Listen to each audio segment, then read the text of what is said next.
Time now for the trade chart with this man, Dave Richard. We gives you all the trade information that you need, who you're selling, who you're buying, and the values that you should be associating with those players. All right, Dave, let's get right into it here with the trade chart here and some buy low candidates. And we'll start with Jaylen Waddle, who has yet to have a big game this season, already missed a game with a concussion. The Dolphins scoring all these points. I know. And Jaylen Waddle is yet to be a big part of that. Is the big games Are the big games coming for Jaylen Waddle down the road? They should have come in week 4. He had a touchdown called back, and if he had, he wouldn't have been able to be on this list. But it didn't count, and so he's on this list, and I think fantasy managers would be wise to go after him. Look, not only are the numbers down for him, the targets are down for him. And I can't help but think that eventually the Dolphins will wake up, use him as a short area target. Maybe that happens with Teron Armstead being on the shelf now for the Dolphins on that offensive line. Tua's got to continue to get rid of the ball quickly. Tyreek is still going to draw all kinds of coverage further downfield. It's going to open things up for Jaylen Waddle. So I think he's the best buy low wide receiver that you could ask for right now. The players that I would give up for him, Miles Sanders would be one. You might have to throw something in with Miles Sanders to make that happen. And Jerome Ford, maybe the same exact thing. But people are hungry for running backs right now. And those that have Jaylen Waddle and need a running back, they're going to be done with Waddle. They will take a running back like those guys in exchange for him. I'm not taking Miles Sanders or Jerome Ford, especially with Jerome Ford on a bye week, because I don't want to miss out on Miles Sanders going off against the Giants.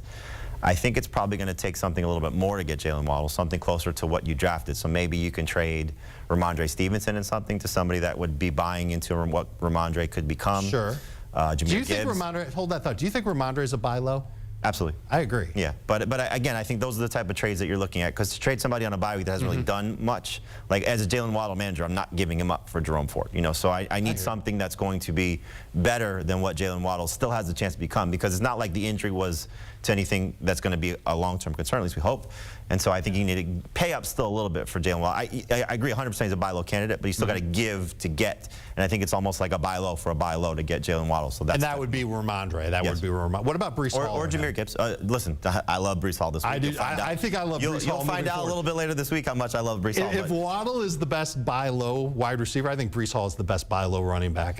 We're seeing signs of it happening, including his playing time the last couple of weeks, getting closer and closer to 50% of the snaps for the Jets. All right, let's talk about T. Higgins, because he may not play in week 5. He sounds like he's going to try and give it a shot, but we know contract year, how much is he going to be cautious? And clearly this offense is a mess right now with Joe Burrow's calf, plus the schedule gets very, very daunting coming up after their bye week. They do get the Cardinals this week. So what are you giving up to get T. Higgins? I'm going to give up probably those same types of running backs like Jerome Ford and Miles Sanders, but let me give you a couple of other ones. Tell me how you like this. Isaiah Pacheco, Alexander Madison, Rachaad White. I think you're going to have to throw in something for sure with Rachaad White to go get T. Higgins. And the idea behind Higgins is that he's a second half of the season play. All the Bengals are.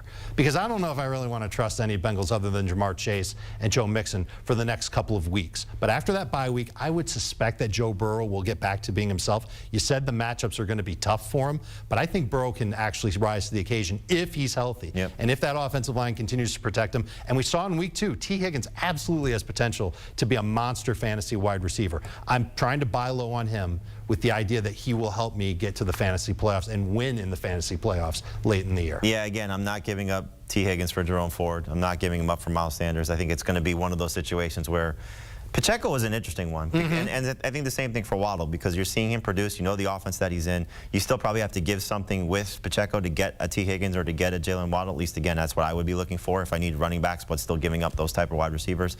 The thing that you do, though, if you're looking to acquire Jaylen Waddle or T. Higgins, you have to be with a great record, looking at those teams that have poor records and saying, here's something that can help you maybe get a win, while Higgins or Waddle are struggling a little bit. But again, don't just give up those players for those type of running backs, because there's still a much higher ceiling for those two wide receivers. Right, they're buy lows. Let's talk about some sell high candidates here, and this might be an obvious one, or it might not be, because Puka Nacua has been awesome through the first month of the season. One down game, which was 5 catches for 72 yards. T. Higgins and Jaylen Waddle will certainly take those numbers. Cooper Kupp may return in week 5. We just don't know for sure.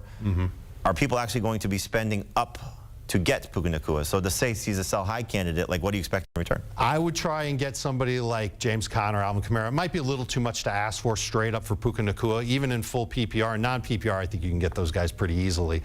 Or actually, you probably won't be able to get them easily. Nacua and something else to get Jonathan Taylor, is that something that could potentially work? Listen, The hype around Puka Nacua is huge right now. Everybody loves him. Everybody wants to get him on their fantasy team. And Cooper Kupp coming back, of course it's going to downgrade his numbers. That's the whole point of him being a sell-high type of candidate. If you want to view him for the rest of the season, I think the way to do it is as a low-end number 2 wide receiver. I don't think he's going to be a top 12 guy when Cooper Kupp comes back. That's what Cooper Kupp's going to be. So this isn't a get whatever you can for him. The types of running backs, if you think that those guys are too high, if we're looking at turning them into Ramondre Stevenson or Breece Hall, I don't know if that's enough. I don't know if I'm willing to go that far with Puka Nacua. You wouldn't trade Puka for Breece? For Breece Hall right now? In a non-PPR league, I think I would, but in a full PPR, I don't think I would yet. I think I would, listen, I would definitely try and get more. The whole point of this segment is get more than what you should be able to get for them. I guess the one thing that I'd be selling if I was selling Puka Nacua is the fact that Cooper Kupp did not finish last season, is 30+ years old, and is already dealing with a hamstring injury. So you're getting a guy that's still going to be productive while Cooper Kupp's on the field.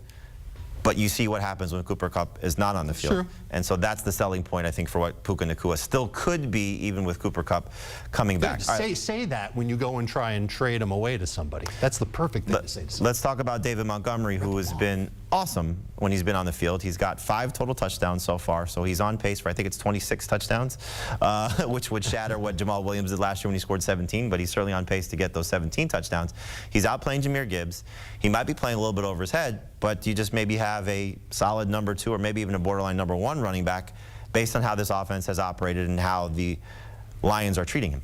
I'm worried that he's not going to be able to keep this up for the rest of the season. I mean, he's coming off of a 3-touchdown game. How often is he going to have that? Almost never. How often is he going to have a 2-touchdown game? I think that's going to be pretty rare. Could he score a touchdown and get you 60 or 70 yards? Jamal Williams averaged a touchdown a game in this role, and David he's Montgomery is better than Jamal Williams. But I would go and try and turn him into one of those second-round wide receivers. Go get Devontae Smith if you can, Chris Olave if you can. You're not getting those guys. Can you but you can get T. Higgins or Jaylen Waddle.